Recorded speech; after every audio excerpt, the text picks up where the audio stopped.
Vamos a cambiar de tema, dejamos de lado la elección del domingo aquí en nuestra ciudad, la elección a intendente, nos vamos a meter a hablar de la realidad económica nacional, que es otro tema de la agenda, otro tema central importante. Bueno, esta semana se conocieron un par de datos del INDEC, uno que tiene que ver con el Producto Bruto del primer trimestre, con una caída importante que, bueno, no sorprende, era previsible, y por el otro lado, un crecimiento del desempleo, que dado el contexto de crisis económica, tampoco debería sorprender. Y la desigualdad, ¿no? El peor índice de desigualdad de los últimos 16 años. Así es, el índice de desigualdad está en términos comparativos igual que en 2008.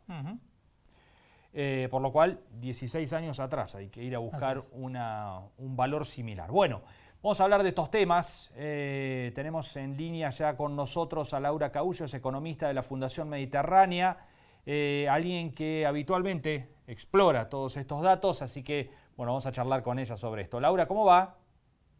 Hola, buen mediodía pasado, ¿cómo están ustedes? Bien, muchas gracias por estar allí.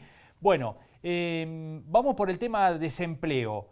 Era esperable el crecimiento, dado el contexto económico, decíamos recién, 7,7 a nivel nacional, la desocupación, ¿era esperable? ¿Es menos de lo que hubieras imaginado? Bueno, los datos que se informaron esta semana, INDEC publicó, corresponden al primer trimestre del año. Recordemos que los primeros 3 meses de este 2024 fueron de una inflación elevada, muy Fuerte. elevada, 20% en enero, 13% en febrero, 11% en marzo. Entonces, es esperable, de alguna manera se venía dando una recesión en la economía argentina desde agosto del año pasado, cuando se empezó a haber una escalada inflacionaria, y también se deterioraron los ingresos y el poder adquisitivo de las familias. Recordemos que en Argentina hay 21 millones de personas que pertenecemos a la fuerza de trabajo, participamos del mercado laboral, y lo que se observa ahora es una caída en la tasa de empleo y un mayor incremento del desempleo. Es decir, de ese conjunto de los 21 millones de personas que participamos del mercado laboral, hay una parte que efectivamente cuenta con un empleo y una parte que son 1.700.000 personas que están buscando un empleo. También un dato llamativo y esperable en función de esta degradación de los ingresos es que de las personas que trabajan y participan del mercado laboral, aquellos que tienen una ocupación, se ve una mayor demanda en términos de trabajo.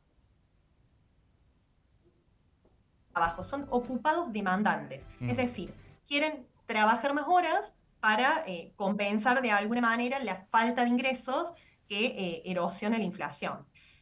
Además, otra cuestión para mencionar respecto al tema de desocupación es que el número está ligado también a lo que el año pasado veíamos como los programas asistenciales del potenciar trabajo.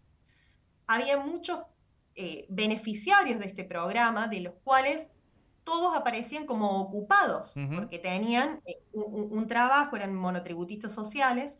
Luego de la auditoría y la revisión en cuanto a ese número que había crecido exponencialmente, también se ve que parte de ese conjunto, que eran 1.200.000 beneficiarios, han quedado un número más reducido que se ha reconvertido en otros 2 programas, Volver al Trabajo y Acompañamiento Social.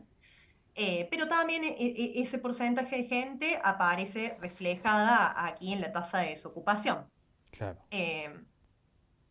Esos son los dos motivos de alguna manera que explican el número que se puede ver. Esa proyección, Laura, puede ir deteriorándose todavía más, teniendo en cuenta el contexto, ¿no?, de recesión, de caída de la actividad, de fábricas muy importantes que tienen que parar su producción, ¿no? ¿Prevés que estos datos pueden ser todavía peores? Bueno, los datos no estarían indicando esto. Los datos, ya tenemos datos, contamos con datos que llegan hasta junio, es decir, para el segundo trimestre de este año, estos últimos 3 meses que hemos transitado. Y, por supuesto, la evolución, hay una paulatina recuperación que todavía no alcanza los niveles que teníamos el año pasado. Sí, uno puede ver que estamos, de alguna manera, ya se llegó al fondo y estamos empezando a ascender en términos de actividad y de ingreso. Eh, Sin embargo, todo esto va a estar condicionado, desde luego, a la habilidad de que se pueda mantener esta dinámica de inflación en descenso y, por supuesto, a que haya una mejora en la cantidad y en la calidad de los empleos. Al respecto, la ley base que se aprobó Ujú, en el Congreso sobre la reforma laboral ujú. va en la dirección correcta y de alguna manera sienta las bases para esta mejora gradual en el mercado laboral y en la economía. Sin embargo, bueno, todavía hay mucho camino por recorrer. Yo mencionaba anteriormente que del total de las personas que trabajan en la economía, que son 21 millones, aproximadamente la mitad lo hacen en un trabajo informal o en un trabajo independiente de baja remuneración. Claro. Los salarios de este conjunto de trabajadores en el último trimestre, o sea, es decir, en los últimos 3 meses, que te estoy marcando de alguna manera una cierta recomposición salarial con respecto a la inflación, en el caso de los informales no han tenido recomposición. Ujú. Entonces, por eso viene de alguna manera muy lento esta mejora en el bienestar y en el consumo. Claro, claro. Por allí se dice que, bueno, que la crisis no se cobró tantos puestos de trabajo, pero sí estamos en niveles de ingresos extremadamente bajos, que por ahí se siente esta crisis, no tanto por la pérdida de puestos, sino por el recorte en los ingresos de los trabajadores, ¿no? Exacto, exacto, es lo que señalábamos anteriormente. Eh, lo que más se ha visto es una fuerte pérdida del poder adquisitivo por los elevados datos de inflación del primer trimestre en particular, pero viene degradándose el ingreso desde agosto del año pasado, cuando uno ve la caída en términos del poder adquisitivo o en términos reales que le solemos decir. Ujú. Y lo que más se ha degradado es la masa de ingresos de los trabajadores informales.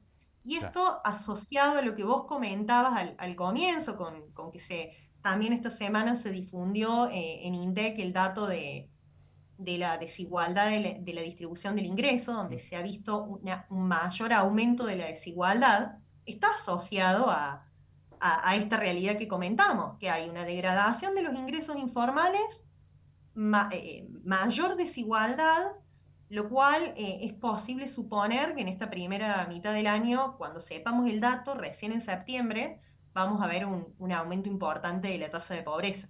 En particular, estamos transitando en un momento con una pobreza sustancialmente elevada. Claro, claro. Laura, muchísimas gracias por estos minutos con nosotros, ha sido un gusto.